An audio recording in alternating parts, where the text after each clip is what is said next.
Приветствую, друзья! В компании Moondrop, похоже, решили положить конец дилемме относительно размера планарного излучателя. Да, в относительно новых пара установлен не 50 и даже не 60-миллиметровый драйвер, а, так сказать, полная сотня. При этом ценник у них вполне приемлемый. В комплекте два набора амбушюр для легкого тюнинга, открытая конструкция чашечек, сплошной металл в корпусе и тот самый Harman в качестве настройки. Что сказать, это одни из наиболее интересных планарных наушников, что мне только доводилось тестировать. О них сегодня и поговорим. Поехали! Поставляется модель в большой картонной коробке с изображением девушки в этих самых наушниках, внутреннего устройства их чашечек, заводским графиком АЧХ и перечнем технических характеристик, из которых я бы выделил аж 100-миллиметровый планарный излучатель с чувствительностью 101 дБ и импедансом равным 8 Ом.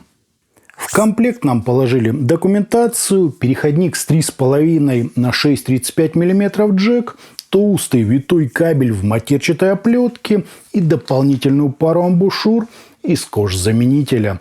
На самих наушниках идут куда более комфортные тканевые. Кабель, в принципе, неплохой, по 0,3 Ома на каждой из жил, но я бы его, наверное, заменил на балансный. Даже мой 6-омный усилитель от SMSL тянет героев обзора на 3,5-мм выходе почти на половине возможной громкости. Смотрятся наушники с одной стороны очень солидно. Металл, крупные чашечки, регулируемая высота и съемный кабель, а с другой словно кустарно изготовленное оголовье, какие-то болты по бокам и целых полкилограмма веса. Зато внутри уши не потеют, прекрасно умещаются в чашечке, комфортный прижим к голове, а сверху наушники держатся на специальном матерчатом ограничителе. Отказ от кожзаменителя и тут считаю просто гениальным решением, как минимум из-за долговечности и лучшей сцепки с головой. Основной же нюанс Moondrop пара – это, конечно, их открытая конструкция. Причем здесь она реализована прямо идеально. То есть вам все слышно, что происходит снаружи, а для окружающих вас людей сами наушники выполняют роль небольшой акустики. При этом сделано все очень качественно, ничего нигде не стучит, не скрипит и не болтается. Входа, как обычно, два, оба снизу на пластиковых постаментов. Степеней свободы тоже две. По горизонтали наушники отклоняются почти на 180 градусов, а по вертикали где-то на 15-20. Вот так, друзья, это все и выглядит.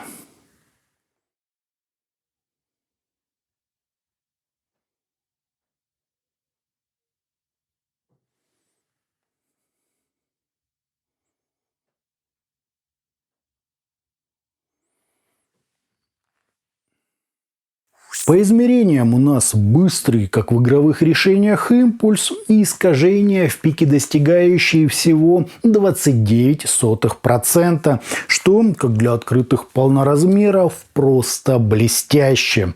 Фаза ведет себя естественно, а с затуханиями на 30 и 60 дБ вы можете ознакомиться на графиках водопадов.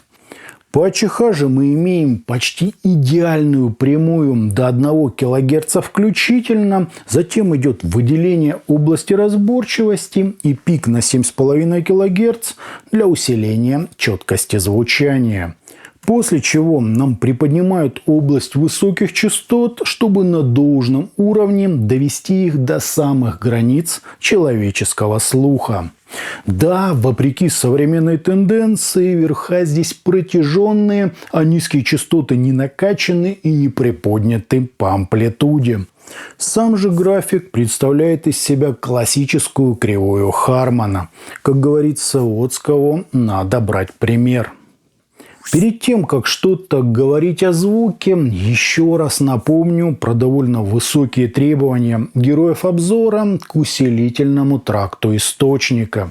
Все ваши портативные игрушки здесь, к сожалению, не сработают. Им нужен хороший мощный усилитель на 1 Вт как минимум. Сам же характер у них ближе к нейтральному, с очень неплохим разрешением, динамикой разделения и скоростью атаки. В плюсы также отмечу отсутствие даже намека на низкочастотный гул, ненужных отражений внутри чашечек и свойственной многим планарным решениям некоторой такой глухоты. Здесь, как я уже отметил, наоборот, ставку сделали на протяженные, чистые и очень разборчивые высокие частоты. Сцена мне показалась естественной, но это, возможно, лишь следствие открытого строения чашечек. Сюда же отнесу высокий динамический диапазон, выразительность, мелодику и легкий уклон в эмоциональную часть материала. Звучание у пара абсолютно чистое, подробное, с небольшой добавочной массой, без выдвижения вокала вперед и какой-то явно выраженной сочности, тембрального объема и глубины. То есть прорисовка планов у оркестра здесь реально читается, но само пространство кажется словно спроецированным на какую-то плоскость. Это классический уже нюанс планарных наушников, так что все в принципе нормально. Низкие частоты тут не особо выделяются, сильно на глубину не уходят, зато быстрые, текстурные и, так сказать, панчевые. Серединка ровная, практически прозрачная, с хорошим вниманием к деталям, достаточным количеством воздуха, легким аналоговым окрасом и, что куда важнее, наилегчайшим подчеркиванием высоких частот, которые тут и правда хороши. В плане стилистики особых ограничений для них не вижу. За одним важным замечанием: они больше про нейтральность и сухость, чем про музыкальность и вовлечение в материал. Я бы их скорее определил к решениям для профессионалов, чем к средству для получения аудиального удовольствия. Впрочем, это нисколько не помешало мне насладиться в них джазом, оркестровой музыкой, различной техничной электроникой и очень требовательной к разборчивости и настройке АЧХ тяжелой музыки. Если вы живете один, не планируете использовать наушники на улице и ко всему еще предпочитаете довольно техничную, с легким уклоном в нейтральность подачу, то это точно ваш выбор. Никаких акустических изъянов я здесь не обнаружил. В этом они просто идеальны. Так что на фоне планарных решений от Takstar, Sivga и, например, Sandy Audio герои обзора кажутся не просто лучше, а единственными нормально звучащими наушниками. Впрочем, сам бы я все равно остановился на Sivga Luan. Но они не планары, а классические уже динамики и с куда большим уклоном в певучесть.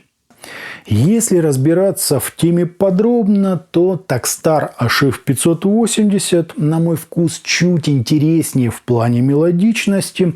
У них явно выраженная массивность, больше баса, но, очевидно, притушенные верха и небольшой бубнеж на низких частотах. Из них я бы точно выбрал Moondrop, хотя по разрешению они плюс-минус одинаковые. Sandy Audio Apollo гораздо сочнее и куда естественнее героев обзора, но, к сожалению, также приглушены и с очень заметными отражениями внутри чашечек, что, так сказать, совсем не красит их звучание. Оформление, вес, кабель и все остальное у Apollo просто несоизмеримо лучше, чем в Para. Однако у Moondrop предельно ровная, подробная и максимально честная подача, без попытки хоть что-то приукрасить и чем-то нам понравится. На мой взгляд, у Moondrop получились очень достойные наушники, с какой стороны на них не посмотри. Мне они очень понравились. Итогом открытые планарные наушники Mundro Para довольно интересно смотрятся, прекрасно сидят, уши в них практически не потеют, 2 набора амбушюр в комплекте, огромный 100-миллиметровый планарный излучатель внутри, шикарная настройка АЧХ и далеко не банальный сменный кабель. По характеру же они скорее нейтральные, с легкой сухостью, серьезным уклоном в разрешение и протяженностью на высоких частотах. Да и вообще они предельно ровные, нацеленные скорее на техничность, чем на эмоции и вовлечение в материал. Из минусов отмечу лишь ограничения, связанные с открытой конструкцией чашечек. Окружающим, как и вам, все прекрасно слышно. Целых полкилограмма веса, а это нагрузка на шею, и высокие требования к выходной мощности источника. В достоинство же уходит отсутствие слышимых отражений, искажений, бубнижа и притемненности, свойственных подавляющему большинству недорогих планаров. Но, как водится, некоторое плоское звучание здесь все-таки присутствует. А вот синтетический призвук им удалось побороть тем самым легким аналоговым смягчением. За свои деньги это, конечно, просто потрясающая модель, и есть смысл к ней присмотреться.